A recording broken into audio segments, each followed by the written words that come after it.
Yo, what's up, everybody? DFS Dudes back again on this Tuesday, December the 4th, to give you my core plays. Before we get into it, like always, please click the subscribe button below if you have not done so already.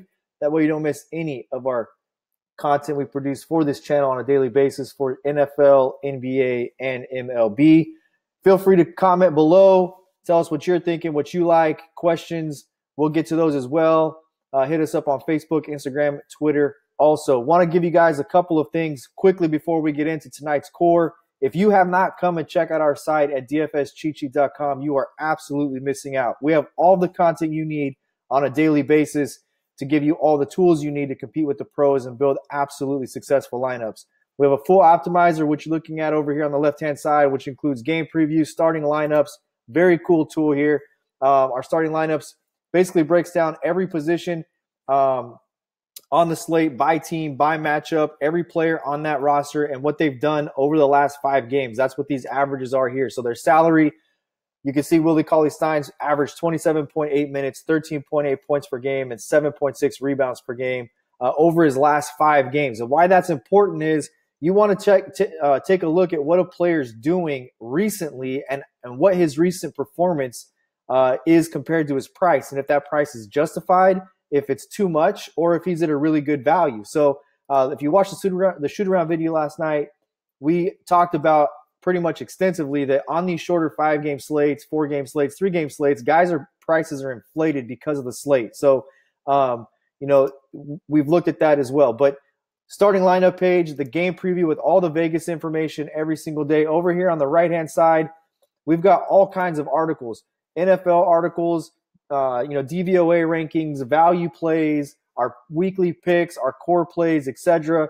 We've also got NBA content, deep dive article. It takes a really deep dive into the slate, DVP plays, value street, etc. Come check out our content. We are confident that you will build better lineups and have a better process by coming to our site. Let's get into the core without further ado. We will start at the point guard position. I'm going to go value, and Darren Collison is 6,600 on this slate. Darren Collison he's played well. He's averaged 9 points and just over 9 points, just over 9 assists, but he should be fairly chalky in this spot as a mid-tier play on this 5-game slate. I'm going to look elsewhere. I'm going to go to Corey Joseph. The reason I'm going to go with Corey Joseph is I think we'll get him at 1, lower ownership. 2, he's played 26 to 31 minutes, somewhere in between that with a minimum of 26, a maximum of 31. In the games that Oladipo has been out. 16.5 has been his floor, and his ceiling is 38.3. I think we get upside and a lower-owned player with Corey Joseph at 4,400 and saves us some room to really pay up in some other spots that I'm liking. Shooting guard position. In this core piece, I could do one of two things. I could tell you I'm in love with Donovan Mitchell on this slate. I can go into how many shots he's had on this particular since he's come back from injury. The guy's had 24, 22, and 24 shots. He's got an excellent DVP matchup on this slate. So I could give you Mitchell. I could give you Jamal Crawford, who's also chalk. I'll give you both of them in this spot. So Jamal Crawford, let's just touch on him really quick. 30 minutes against Orlando without Devin Booker. 17 minutes after Booker left in the Laker game. So his last 2 games without Devin Booker, he's played 47 minutes. If we get 25, 26, 27 minutes out of Jamal Crawford tonight at 4,000, we've already seen him hit the 6X, 24.4 fantasy points against Orlando in all of those minutes. I think that he's a really good play, a really good value spot. Donovan Mitchell on the other side.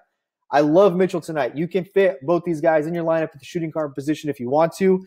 I like Mitchell because he's a volume shooter.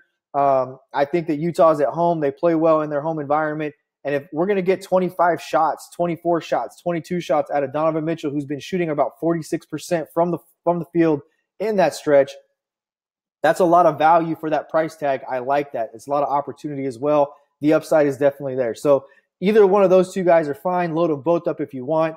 Small forward position. I'm going to go with Josh Richardson, 7,400. I think the guy's the best player on their team. A lot of points have been scored against Orlando. Orlando's been fun. They've been playing fairly decent. They've been playing competitive basketball and all of those things. I know Tyler Johnson's back. I don't really care. I think Josh Richardson's the best player on this team. No Goran Dragic. Richardson's really their best player, handles the ball for them. $7,400 on this slate seems like a very fair price for me. They could have priced him up in the $8,000 range, as other guys have been priced up on this slate as well. But you look at comparison to a Jabari Parker at $7,300, or you go down to a Joey Ingles, and Joey Ingles with a Donovan Mitchell and a Ricky Rubin in the lineup, his usage really suffers. You could also look to a Trevor Ariza at $5,600 without Devin Booker, without TJ Warren. I like him also. I'm going to load Richardson because I think he's just the best overall play at the position tonight. I also like Harrison Barnes. Don't get me wrong. Barnes has played some really good games against Portland. The guy's just kind of been a model of consistency with 31 fantasy points kind of consistently. So I don't mind him either. I'm going to load Richardson as the core piece, though, and let you decide what other pieces you want to put around him at the small forward number 2 spot. Power forward. A lot of ways you can go here. Markkanen's going to start tonight. What does that do to Wendell Carter? Well, Markkanen should start at power forward. We already saw him play 20-plus minutes when he came off the bench in his first game back. I look for him to play 25 to 30 minutes tonight, depending on how he feels. Wendell Carter slides over to the center spot.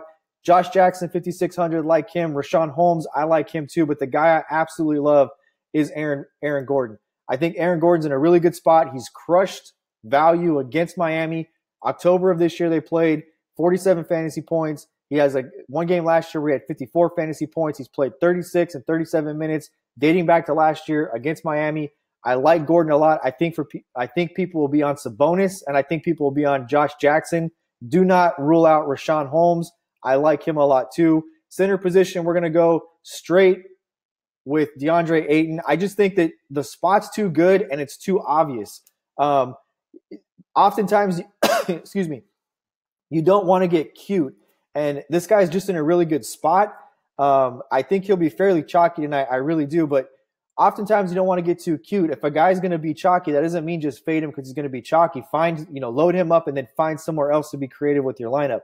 There's nothing wrong with loading chalk in. You don't have to have a lineup that's 100% contrarian in all 9 spots. So I like Ayton. I think he's going to be chalky. The spot's really good for him. I really think this ends up being one of the more entertaining games on the slate. 2 young teams. They don't play a lot of defense. They both like to get up and down the floor.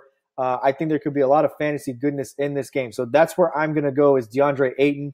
Just a real obvious spot. You've got 6,400 just about to fill this lineup out with. I've given you some other value plays. Marvin Bagley, I've seen he's out tonight. I don't know if it's been updated on FanDuel that Marvin Bagley is out. Still have him here listed as a game time decision. Marvin Bagley, I've seen he's out. A guy that I like a lot at small forward to fill in for him is Justin Jackson at 3,700. Don't mind him for a drop spot play. Another guy that I really like as well that they've given some love to at the power forward position is, where is he at? Giles is a guy people were on before. People loaded him up and he's let people down. But Troy Williams is another guy, a minimum value play at 3,500. He's done some good things for Sacramento. Got some big minutes when Bagley left in the fourth quarter. I believe it was the Indiana game. So that's another guy that you can look for a drop spot play. Lots of value. Good spots to pay at tonight. I will talk to you guys tomorrow. As always, keep it cashing.